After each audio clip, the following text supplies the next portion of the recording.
Hello everyone, नमस्कार। कैसे हैं पलटन? देखिए, आज का जो टॉपिक है आपको दिख रहा होगा, बिगेस्ट मिस्टेक या कहते हैं ब्लंडर, जो प्रोजेक्टाइल में बच्चे अक्सर करते हैं। और उसके बारे में सीखेंगे, उसे सॉल्व कैसे करते हैं इजी वे में, उसके बारे में भी हम लोग पढ़ेंगे। तो आप लोग जानते हैं, मेरा नाम है प्रिंस त्यागी। मैं हूं आपका होस्ट, आपका दोस्त, आपका एजुकेटर, फिजिक्स फैकल्टी। स्वागत करता हूं आपके खुद के चैनल पे, आपके खुद के परिवार पे, फिजिक्स विद प्रिंस। चलिए शुरुआत कर लेते हैं। देखो, प्रोजेक्टाइल मोशन में तुम्हें ऑलरेडी काफी कुछ पढ़ा चुका हूं, लेकिन उसके अंदर जो तुम बिगेस्ट ब्लंडर करते हैं, बड़ी मिस्टेक करते हैं, उसके बारे में जानते हैं। सबसे पहले मेरी इंस्पिरेशन, जय हो नीम करोली वाले बाबा। दूसरा, आगे देखो बेटा, जो मेनली मिस्टेक है मैं उसे क्वेश्चन के थ्रू समझाता हूं। देखो, क्वेश्चन क्या कहता है, consider a boy on a trolley who throws a ball with a speed something. मतलब कोई बच्चा था, उसने क्या करा, ट्रॉली पे चढ़ के, जो ट्रॉली चल रही थी राइट हैंड साइड पे 10 मीटर पर सेकेंड की स्पीड से, उसके ऊपर खड़े होके हॉरिजॉन्टल वे में 20 मीटर पर सेकेंड से एक बॉल को थ्रो कर दिया। हॉरिजॉन्टली एंगल कितना बन रहा था, 37 डिग्री। अब आप लोगों से पूछा गया है, what will be a maximum distance travel by a ball parallel to road.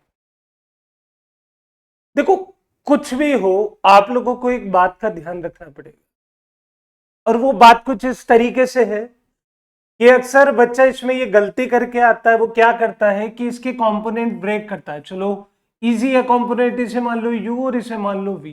भाई, इसके कंपोनेंट ब्रेक करे तो यू कॉस 37 डिग्री, और ऊपर कितना बनेगा, यू साइन 37 डिग्री। मेरी बात सबको समझ आई?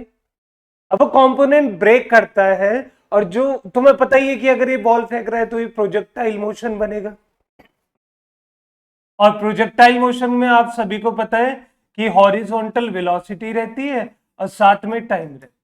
तो this is the biggest blunder जो अधिकतर 99% बच्चे करते हैं।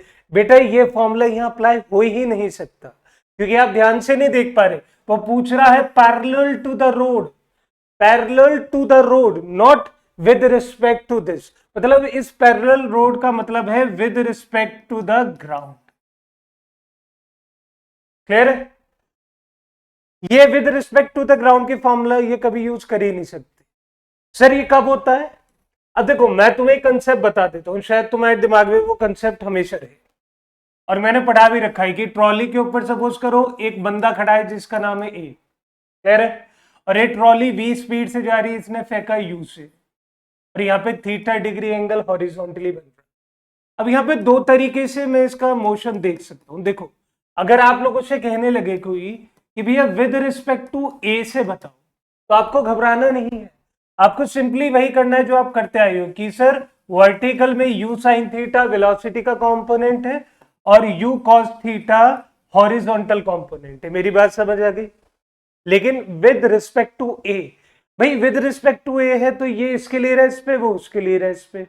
लेकिन जैसे फ्रेम बदलता है तो आपको पता है हॉरिजॉन्टली आपको क्या यूज करना है, हॉरिजॉन्टली में करना है u cos theta plus v. और वर्टिकल की बात आती है तो वर्टिकल में क्या यूज करोगे, यू साइन थीटा। क्लियर है? तो यहां से मायने बदल गए। तो आपको एक बात समझ आई कि हॉरिजॉन्टल और वर्टिकल कंपोनेंट मेरे अलग अलग चलते हैं। यह बिगेस्ट ब्लंडर है जो बच्चा करता ही करता है। तो यहां पे सीधा सा बात पूछिए विद रिस्पेक्ट टू ग्राउंड, तो मुझे पता है कि ये वाला फॉर्मूला यूज नहीं होगा, तो सर होगा क्या? आपको सिंपल काम करना है। देखो, रेंज ही तो निकालने के लिए पूछ रहा है, तो रेंज के लिए हॉरिजॉन्टल वेलोसिटी का कंपोनेंट है, लेकिन हॉरिजॉन्टल वेलोसिटी का कंपोनेंट कौन हो गया, u cos 37 प्लस में v। तो इसका मतलब मैं कैसे लिखूंगा, u cos 37 प्लस v, और टाइम का फॉर्मूला आप सबको पता है, टाइम का 2u साइन थीटा अपॉन में कितना, g। क्लियर है इतनी बात? और इसे सॉल्व करके देख लेते हैं। लेकिन सॉल्व करने से पहले मैं आपको कुछ बात बता देता हूं। अधिकतर बच्चे इसकी भी गलती करके आते हैं, बताओ, ये भी गलत करी आते हैं।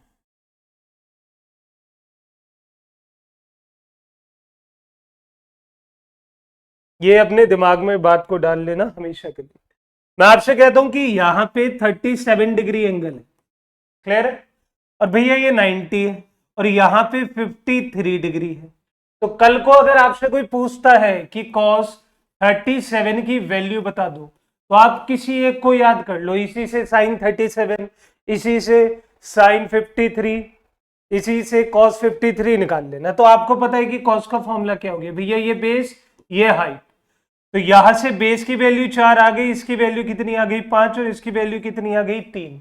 तो कल को अगर आप लोगों से कोई पूछ रहा है कि sin 37 बता दे, तो sin 37 होता है P upon H, perpendicular upon hypotenuse.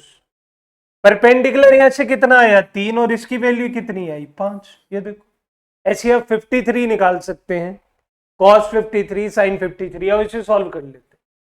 अगर मैं आपसे सॉल्व करने के लिए बोलूं तो थोड़ा सा अलग से कैलकुलेशन कर लेना। कैसे भैया, u की वैल्यू कितनी दे रखी वो आपके सामने, तो अगर यहाँ पे लिखा cos 37, तो 20 इंटू 4/5, वैल्यू कितनी आ गई 4 16। मेरी बात समझ आई सबको? और कल को अगर आपसे कह रहे हैं कि 20 sin 37, तो कितना होगा 20 इंटू 3/5, तो 5 इंटू 4, वैल्यू कितनी आ गई 12। क्लियर है?